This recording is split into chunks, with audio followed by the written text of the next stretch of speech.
Parang ayoko nang umuwi. Uy, Mami Chair! This is your mommy chair, always ready to share. Ito yung video nung bakasyon namin last year. And honestly, hindi ko mabilang kung ilang beses ko sinabing, wag na lang kaya tayong umuwi. Or parang ayoko nang umuwi. Wag na lang muna kaya tayong magbakasyon. Year 2025, parang ang daming nangyari.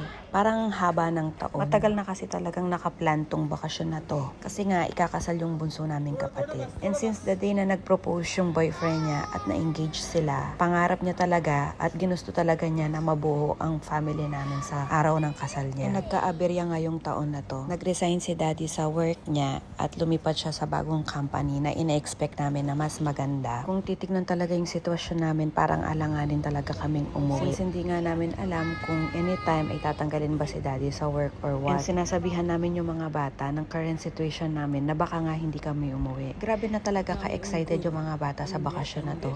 Kasi nga ang tagal na namin pinlano. Kaya sabi ni daddy, sige, uuwi tayo. Kahit anong mangyari, uuwi tayo. Sabi ko naman, paano tayo uuwi? Hindi natin alam kung may babalikan pa tayo. So nagpaalam siya sa amo niya na medyo may sapa. What?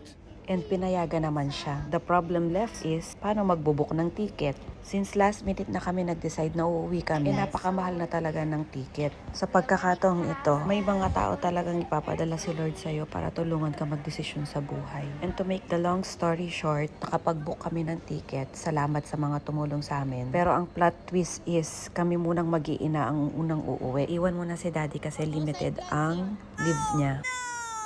And another plot twist, 2 days before our flight, my husband got terminated. Diba, ang bongga? Laban, o bawi.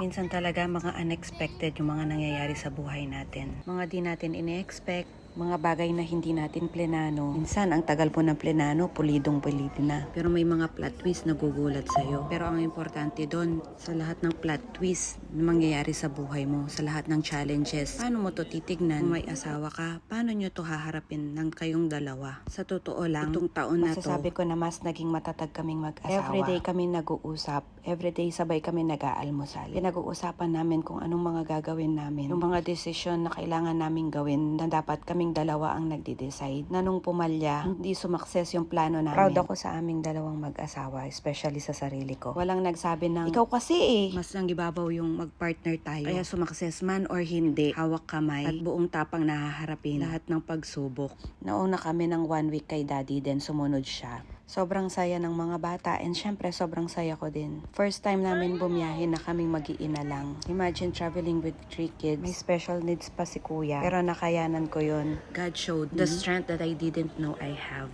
The things I can endure. The things that I can do for my family. The things I can do for our marriage. And how much I improve as a wife.